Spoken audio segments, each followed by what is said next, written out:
जय हिंद साथियों, स्वागत है आप सभी का आज की इस महत्वपूर्ण क्लास में, जिसमें हम चर्चा करने जा रहे हैं कि रिजर्व बैंक हर समय पर मॉनेटरी पॉलिसी को रिलीज़ करती है। और उस मॉनेटरी पॉलिसी को जब वो रिलीज़ कर रही होती है तो उसके अंदर दो शब्दों का इस्तेमाल किया जाता है, जिसमें से एक शब्द होता है रेपो रेट और एक शब्द होता है रिवर्स रेपो रेट। तो आज हम इन्हीं दोनों शब्दों को आसान भाषा में समझने की कोशिश कर रहे होंगे, क्योंकि कई बार विद्यार्थियों को इन दोनों शब्दों को समझने में काफ़ी ज़्यादा परेशानी, दिक्कत का सामना करना पड़ रहा होता है। तो आज हम बिल्कुल आसान भाषा में समझने की कोशिश करेंगे कि आखिरकार रेपो रेट क्या होता है और रिवर्स रेपो रेट क्या होता है। देखिए, उससे आगे बढ़ने से पहले एक उदाहरण देना चाहता हूँ आपको। उदाहरण के तौर पर जब कभी भी आपको पैसे की ज़रूरत होती है, तो आप कहाँ जाते हैं? बैंक के अंदर जाते हैं, है ना? अमूमन आप अपने पेरेंट्स से माँग रहे होते हैं, लेकिन मैं एक जनरली एग्ज़ाम्पल दे रहा हूँ कि आप बैंक के पास जाते हैं। अब बैंक आपसे क्या कर रही होती है? रेट चार्ज ले रही होती है। उस जो भी आपको पैसा देगी तो उसका वो एक इंटरेस्ट ले रही होती है, और इसी तरीके से जो बैंक होते हैं वो अपना आमदनी कर रही होती हैं जब आपसे वो इंटरेस्ट लेते हैं। तो उदाहरण के तौर पर आप बैंक में जाते हैं एजुकेशन लोन लेने के लिए। तो उदाहरण के तौर पर आप एचडीएफसी बैंक के अंदर गए, आपने कहा कि भाई मुझे 7 लाख रुपए चाहिए एजुकेशन लोन के लिए। तो उस बैंक का जो इंटरेस्ट था वो 10% होता है एजुकेशन लोन के लिए। तो अब आप क्या करेंगे? उस 7 लाख के ऊपर 10% का ब्याज चुका रहे होंगे। तो ये तो होता है एक इंटरेस्ट की कहानी हो गई। ठीक इसी प्रकार से जो रेपो रेट होता है और रिवर्स रेपो रेट होता है, कुछ नहीं होता है, एक इंटरेस्ट रेट होता है जो कि बैंक आरबीआई के और आरबीआई बैंक को एक दूसरे को दे रही होती हैं। बस यहाँ पर जो झोला होता है वो सिर्फ इतना होता है कि कई बार विद्यार्थी जो होते हैं कन्फ्यूजन हो जाते हैं कि आरबीआई सेंट्रल बैंक को दे रहा है या सेंट्रल बैंक आरबीआई को दे रहा है। बस यहीं पे एक झोला हो जाता है और यहीं पर एक खेला हो जाता है। तो इसी खेला को दूर करने के लिए हम आपको बिल्कुल आसान भाषा में समझा रहे हैं कि आखिरकार रेपो रेट क्या होता है और रिवर्स रेपो रेट क्या होता है। चलिए अब कॉन्सेप्ट को समझते हैं। देखिए, जब हम रेपो रेट के बारे में बात करते हैं तो रेपो रेट के अंदर क्या होता है? सेंट्रल बैंक जो होती है आपकी, जो हम आरबीआई होती है, वो किसी भी कॉमर्शियल बैंक को पैसा दे रही होती है। जब कभी भी किसी बैंक के पास पैसे की कमी होती है तो वो आरबीआई के पास जाती है और उससे पैसे की डिमांड करती है, और बदले में आरबीआई जो होती है वो उससे एक इंटरेस्ट रेट जो होती है वो वसूल रही होती है। उदाहरण के तौर पर अभी के लिए जो अमूमन इंटरेस्ट रेट होता है वो 4.25 जो होता है जनरल रहता है। लेकिन आरबीआई समय समय पर पिछले 2 साल से, पिछले 1 साल से जो है आरबीआई समय समय पर जब भी मॉनेटरी पॉलिसी लेके आ रही है तो उसमें वो इंक्रीमेंट कर रही है। अभी हाल फिलहाल की जब न्यूज़ हमने देखी थी तो उसमें 25 बेसिस पॉइंट का इंक्रीमेंट किया हुआ था आरबीआई ने रेपो रेट के अंदर।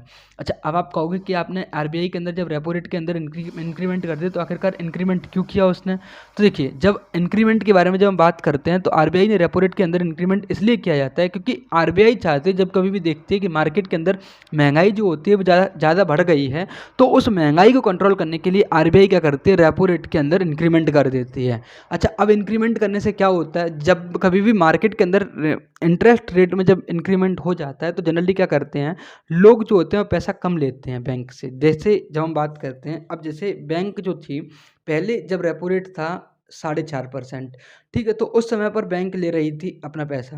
लेकिन अब अगर रेपो रेट जो हो गया 6% हो गया है, दैट मीन्स बैंक जो होंगी वो कम पैसा ले रही होंगी, और जब मार्केट के अंदर कम पैसा होगा दैट मीन्स डिमांड कम होगी। ठीक है, तो उसी प्रकार को जब इन्फ्लेशन को कंट्रोल करना होता है तो आरबीआई जो होती है क्या करती है? रेपो रेट को इंक्रीमेंट कर देती है, जिससे कि वो इन्फ्लेशन को टैकल कर सकें। क्योंकि आरबीआई का जो मुख्य काम होता है वो यही होता है कि बाजार के अंदर महंगाई को किस प्रकार से आप कंट्रोल कर सकते हो, ये जो जिम्मेदारी होती है वो आरबीआई की ही होती है। और इसी जिम्मेदारी को निभाने के लिए आरबीआई समय समय पर रेपो रेट को इंक्रीमेंट करता रहता है।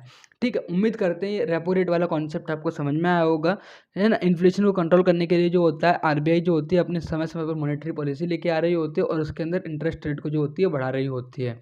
ठीक, तो ये तो हो गया एक रेपो रेट के बारे में। ठीक है, अब रेपो रेट के इंक्रीज होने से क्या होता है? होम लोन, ईएमआई, इन सब की जो होती है वैल्यू जो होती है बढ़ जाती है। इंटरेस्ट जो भी चार्ज हो रहा होता है कमर्शियल बैंक का, तो वो जो होती हैं अपनी अपनी जो जो भी कमर्शियल बैंक्स होती हैं वो भी इंटरेस्ट रेट को बढ़ा देती हैं, जिससे कि जो इंडिविजुअल लोग होते हैं, जब आप भी लोन लेने जा रहे होते हो तो आपके ऊपर भी इसका प्रभाव देखने को मिलता है। जैसे कि पहले जो एजुकेशन लोन आपको 10% का मिल रहा था, तो अब हो सकता है कि वो 11 से 12% का मिलने लगे। इंटरेस्ट जो होता है उसके ऊपर लगता है वो 11 से 12% हो जाए, तो इतना ही फ़र्क पड़ता है। यानी कि 1% से 2% का फ़र्क देखने को मिल जाता है आपको, जब कभी भी आपकी ईएमआई बढ़ जाती है, जब भी रेपो रेट बढ़ता है। आपके होम लोन की ईएमआई, आपके एजुकेशन लोन की ईएमआई, आपके जितने भी प्रकार के लोन होते हैं उन सब की ईएमआई EMI जो होते हैं वो बढ़ जाती हैं, उनका रेट ऑफ इंटरेस्ट बढ़ जाता है और इस प्रकार से लोगों के ऊपर जो होता है, लोगों की जेब के ऊपर जो होता है एक प्रकार का बोझ जो होता है वो बढ़ जाता है। और जब इंटरेस्ट रेट ज़्यादा बढ़ रहा होता है तो लोग जो होते हैं मार्केट से पैसा कम ले रहे होते हैं। ठीक, जब हम दूसरे कॉन्सेप्ट को समझने की कोशिश करते हैं, इसका नाम होता है रिवर्स रेपो रेट। तो रिवर्स रेपो रेट को जो होता है इसका जस्ट उल्टा होता है।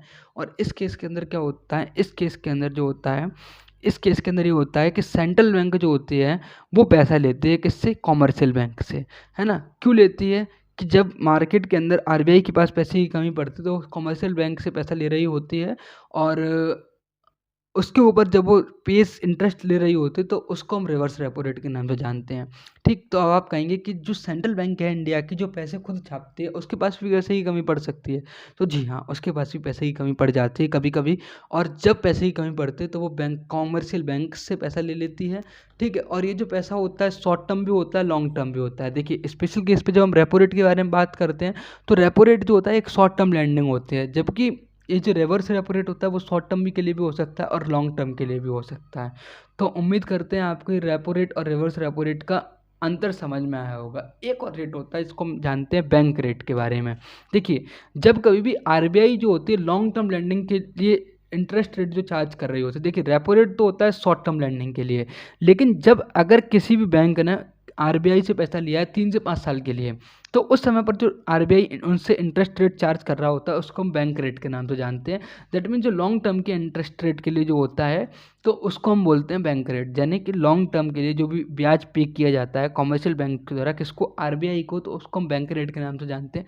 जनरली इस रूट से आपकी गवर्नमेंट ऑफ इंडिया लोन लेती है, स्टेट गवर्नमेंट्स लोन लेती हैं, आपकी बैंक्स लोन ले रही होती हैं बैंक रेट पे, फाइनेंशियल इंस्टीट्यूशंस हो गए, कोऑपरेटिव बैंक्स हो गई, NBFCs हो गए, ये सारे जो होते हैं ये बैंक रेट के ऊपर लोन ले रहे होते हैं जब कभी भी उन्हें ज़्यादा पैसे की ज़रूरत होती है, लंबे समय के लिए पैसे की ज़रूरत होती है। तो उम्मीद करते हैं आपको ये तीनों कॉन्सेप्ट समझ में आ गए होंगे। और यदि आपको समझ में आया हो तो चैनल को लाइक कीजिएगा, वीडियो को सब्सक्राइब कीजिएगा और मिलते हैं आपसे अगली वीडियो के साथ। तब तक के लिए जय हिंद।